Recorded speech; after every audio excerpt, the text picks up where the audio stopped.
All right. Let's dive into this English wine thing. I gotta say, when you sent those excerpts over from Vinos.Inglaterra, Hmm. England and wine, didn't exactly scream must discuss at first. Right. It's not exactly the first place you think of. But then I saw that number, Yeah. 77% production increase. In a single year. That's wild. So we have to unpack this. What's going on? What's fueling this English wine boom?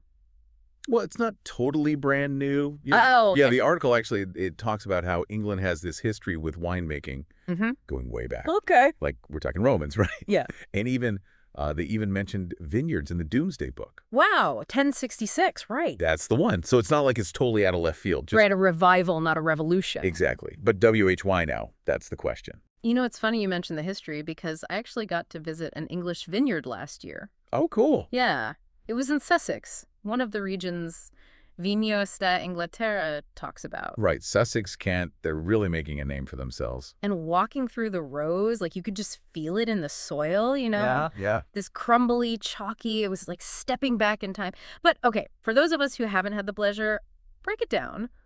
Why is chalk so crucial for good grapes?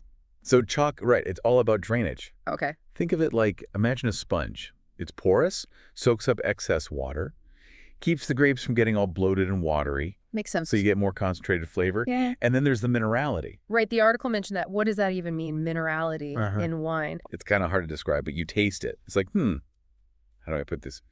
It's that subtle complexity, Okay. like salt. Table salt versus sea salt, both salty, but one has this depth. Right. Right. Oh, I see. That's the chalk. Those minerals get absorbed by the vines, end up in the wine, gives it this like extra layer of flavor. Yeah. And this whole chalk connection. That's why everyone's comparing English sparkling wine to champagne. Ah, right. Because champagne, it's all about chalk soil too, isn't it? So we're talking same playing field terroir-wise. Exactly. Same method too. That traditional method, second fermentation in the bottle, all that. But not a copycat, right? English sparkling wine stands on its own. Oh, absolutely. The climate's different, cooler in England, so the wines tend to be a touch more like restrained. Yeah, less in-your-face fruit, more minerality, that elegant dryness. Some people, that's what they love. Yeah, I can see that. So we've got the sparkling down.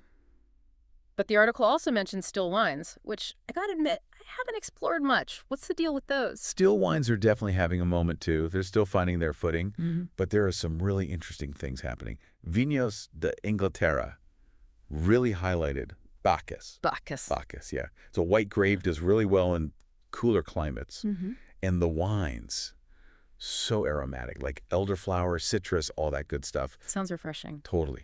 And then for reds, Pinot Noir is the one to watch. Pinot, but I thought England was too cold for reds. It is, for the most part. Yeah. But Pinot Noir, it can handle the cold a bit better, and the style, it's not your big, bold Cabernet. Right. Think lighter-bodied, bright fruit, that classic English acidity. Really interesting stuff. Okay, you've convinced me English wine is more than just sparkling, which, by the way, I'm still craving. But let's talk about how to actually enjoy these wines. What about food pairings? Vinos d'Inglaterra had some interesting suggestions. Yeah, they did. You know, you really can't go wrong with the classics. Classics. Fish and chips. It's Yeah. such a natural pairing. The crispy batter, the flaky fish, that squeeze of lemon, and then you add a crisp, dry English white. Okay, now that's just perfection. It is. Yeah. But it's not just about, sticking to the usual suspects. Right, English food has gotten so much more exciting lately. Exactly. Think fresh seafood, creamy cheeses, roasted meats. All of those compare beautifully with English wines. And honestly, don't be afraid to go beyond English cuisine altogether. Oh, I like that. What, like an English Pinot Noir with some pasta? See, you get it. Mushroom risotto, even sushi. These wines are more versatile than people think. That's so key with a newer wine region, right? You got to break those stereotypes. For sure. And speaking of stereotypes, let's not forget serving temperature. That makes a huge difference. You mean like, don't serve a red wine straight from the fridge? Well, yeah, but also those English whites and sparkling wines, they really shine when they're nicely chilled, not ice cold. So what, like 8, 10 degrees Celsius? I always forget the conversions. Yeah, right around there. You really want to taste that crispness. This has been amazing. I feel like we've only just scratched the surface of English wine, but what a delicious start. Right. It goes to show you never know what you'll discover when you keep an open mind. Absolutely. So, to our listeners, if you're feeling inspired, keep an ear out for the show notes. We'll include links to some great resources like Vivino and Mistral, so you can start exploring English wines for yourselves. Who knows, you might just find your new favorite bottle. And as you're fipping, here's a final thought.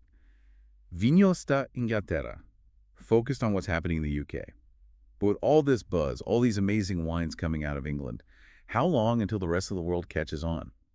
What could this mean for the future of wine on a global scale? Cheers to that.